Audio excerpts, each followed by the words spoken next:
Hai teman-teman Korean Zone, kita kembali dengan berita terupdate dari K-pop.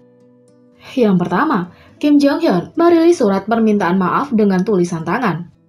Aktor Kim Jong Hyun telah mengeluarkan surat permintaan maaf dengan tulisan tangan.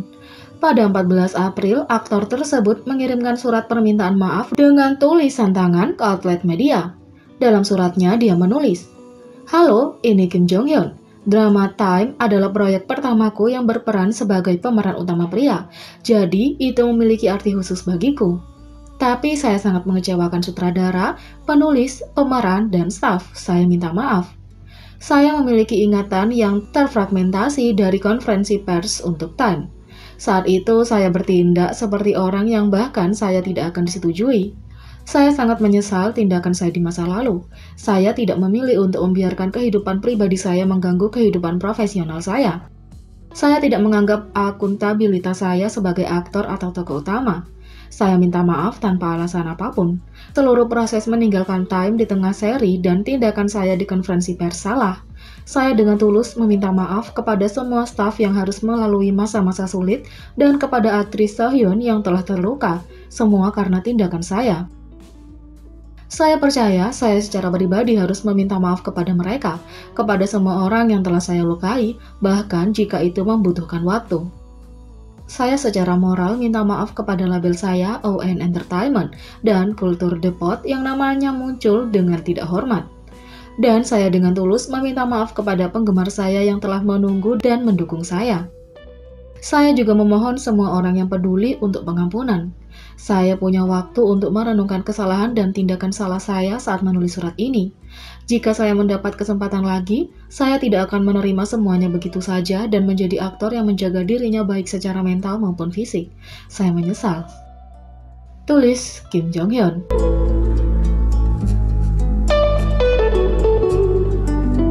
Yang kedua, Mega, jaringan TV Chili minta maaf atas parodi rasis BTS di Mibaryo. Mega, jaringan televisi swasta Chili, telah mengeluarkan permintaan maaf atas sketsa komedi kontroversial tentang BTS. Pemeran Mibaryo, sebuah program komedi, baru-baru ini menyampaikan lelucon yang tidak sensitif saat berpakaian seperti versi parodi anggota BTS. Lelucon tersebut menyebutkan vaksin, menyinggung pemimpin tertinggi Korea Utara Kim Jong-un, dan mengejek kemampuan bahasa BTS palsu. Setelah ARMY Chili membagikan klip tersebut, klip itu dengan cepat menjadi viral karena semua alasannya salah, menjadi berita utama di seluruh dunia.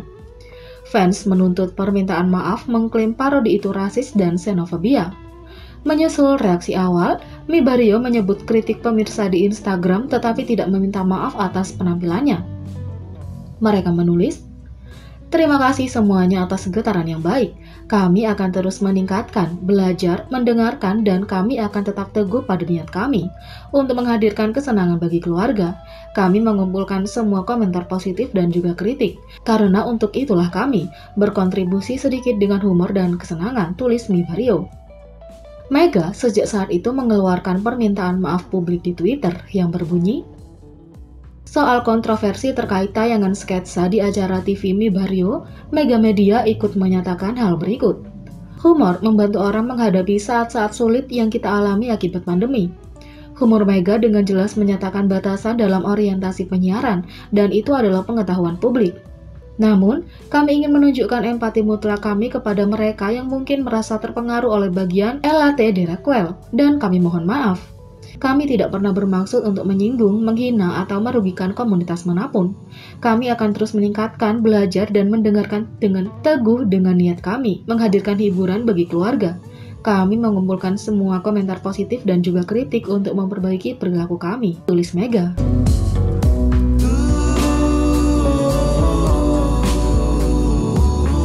Yang ketiga, Bam Bam GOT7 mengisyaratkan kemungkinan reuni dengan Lisa Blackpink.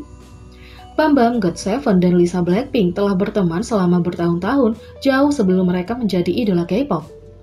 Mereka tumbuh bersama sebagai teman masa kecil di Thailand, saat mereka berdua menjadi kru tari Wizakul. Sekarang, mereka sudah hampir berteman selama 14 tahun. Sayangnya, mereka tidak dapat bertemu satu sama lain sesering mungkin karena jadwal masing-masing yang sibuk. Namun, mereka kadang-kadang bekerja sama dalam promosi untuk IVE. Bambam sekarang dikarantina setelah salah satu staf agensinya dinyatakan positif COVID-19. Di waktu luangnya yang baru ditemukan, ia aktif berkomunikasi dengan penggemar melalui V-Live miliknya. Seorang memposting fotonya dengan Lisa, berharap mereka segera bersatu kembali. Anehnya dia melihat kiriman tersebut dan bahkan meninggalkan balasan. Dia berkomentar, "Suatu hari." Bambam mungkin menginginkan reuni dengan temannya lebih dari siapapun. Kapanpun itu terjadi, kami tidak sabar menunggu duo ikonik ini kembali.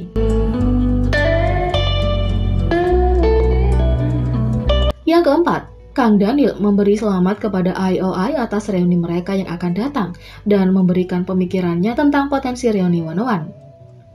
Kang Daniel baru-baru ini mengadakan konferensi pers pada 13 April 2021. Bertempat di Cheongdam CGV, dia berbicara kepada pers tentang album barunya, Yellow, dan bekerja sebagai idola solo. Seperti yang sebelumnya diumumkan bahwa sesama grup alumni Produce 101, IOI akan mengadakan reuni untuk merayakan ulang tahun kelima mereka, pers meminta pendapat Kang Daniel tentang hal ini. Kang Daniel memberi selamat kepada IOI atas reuni yang akan datang dan juga membahas 101. Saat IOI mengumumkan bahwa mereka akan menunjukkan sisi hebat dari diri mereka sendiri, saya mengucapkan selamat kepada mereka. 101 juga merupakan kenangan berharga bagiku. Meski secara pribadi, skill saya masih kurang, jika ada kesempatan, saya pasti akan mempertimbangkan secara positif, kata Kang Daniel. Yellow dikatakan menyampaikan pesan bahwa selalu ada lebih dari yang terlihat. Kang Daniel menyatakan bahwa Yellow sangat mirip dengan buku harian pribadinya karena dia telah menuangkan emosinya ke dalamnya. Album ini akan dirilis pada 13 April 2021 pukul 6 sore KST. Jadi, bagaimana menurut kalian tentang ini? Beri komentar di bawah. Klik subscribe, like, share, dan ketik lonceng. Mari kita sama-sama jadikan channel ini berguna bagi K-popers Indonesia. Sekian video kali ini, sampai jumpa lagi.